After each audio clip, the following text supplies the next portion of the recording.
Nous passons à la question de Madame Erika Bareitz à Monsieur le ministre d'État, ministre de l'Intérieur. La parole est à Madame Erika Bareitz. Merci, Monsieur le Président. Madame la ministre, ma question concerne la prise en compte par le ministère de l'Intérieur des centres d'intérêt moraux et matériels comme priorité légale d'affectation pour les mutations des fonctionnaires ultramarins.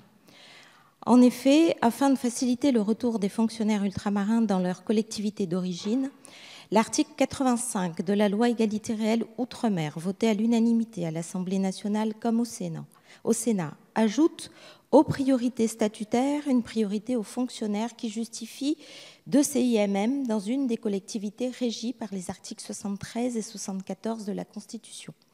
Cette mesure a été confirmée par la circulaire du 1er mars 2017 relatif aux critères du CIMM.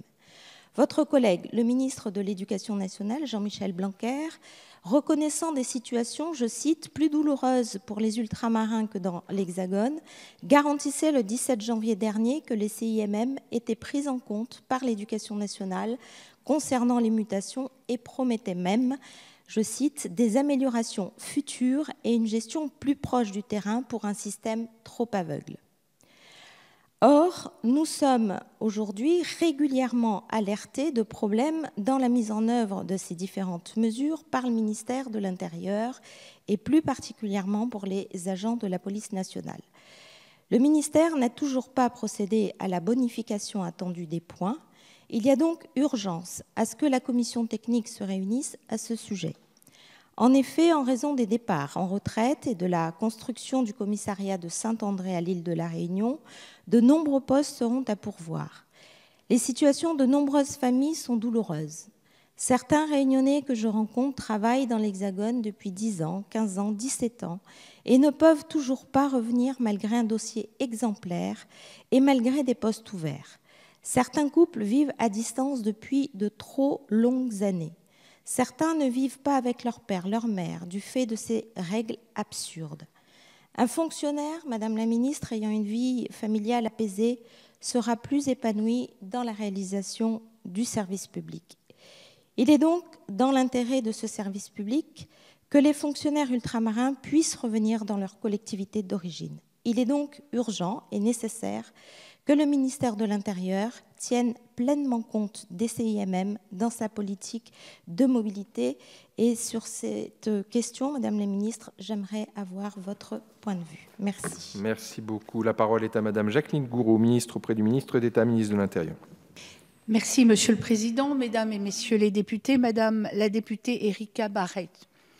Le ministère de l'Intérieur a pleinement pris en compte dans la gestion des mobilités de ses personnels les dispositions de l'article 85 de la loi Égalité réelle Outre-mer du 28 février 2017 que vous aviez vous-même porté. Ainsi, il est rappelé dans les circulaires de mobilité du second trimestre 2017 au service de porter une attention toute particulière à la localisation du centre des intérêts moraux et matériels des agents que présentent les demandes de mutation pour les territoires ultramarins.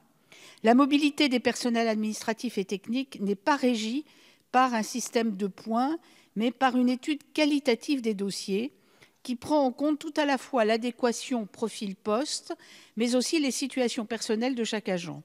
Lorsque des situations individuelles sont portées à notre connaissance ou que des mobilités sont sollicitées au motif d'une des priorités prévues par la réglementation en vigueur dont le CIMM fait pleinement partie, il fait droit à la demande des agents à ce titre. Toutefois, il convient de préciser que certaines destinations font l'objet d'un nombre de demandes excédant largement le nombre de postes ouverts lors de chaque CAP et que chaque demande est donc examinée avec la plus grande attention avec les partenaires syndicaux. S'agissant des fonctionnaires du corps d'encadrement et d'application de la police nationale, il s'agirait de réserver, comme pour le rapprochement de conjoints, sur un volume de postes ouverts dans un département ou territoire ultramarin, un certain nombre de ces postes à des fonctionnaires justifiant d'un CIMM sur la base des critères objectifs préalablement définis. Les autres postes seraient attribués à des fonctionnaires ne disposant pas de CIMM dans le département ou le territoire considéré. Les modalités de mise en œuvre de ce nouveau dispositif devront naturellement faire l'objet de discussions avec les organisations syndicales et nécessiteront d'importants développements informatiques prenant en compte la notion de CIMM. Néanmoins, ces dispositions seront mises en place dès le mouvement de 2019. Merci beaucoup, Madame la Ministre. Madame Barret, tout ce qu'il vous reste encore une petite minute si vous souhaitez réagir. Oui, merci, Monsieur le Président. Merci, Madame la Ministre, pour votre réponse. Nous serons bien sûr très attentives aux demandes de mutation. Alors, pour les commissions de 2019, mais je pense que nous sommes prêts pour les commissions dès cette année, Madame la Ministre, parce que les CIMM sont connus du fait des voyages qui sont déjà pratiqués pour les fonctionnaires des territoires ultramarins. Je pense que cette définition, elle est connue. Je pense que la pratique est connue. Et je pense qu'il faut répondre véritablement à ces demandes de fonctionnaires ultramarins. Donc, je vous remercie d'avoir une attention toute particulière pour la prochaine commission qui se déroulera dès cette année en 2018. Merci beaucoup, chers collègues.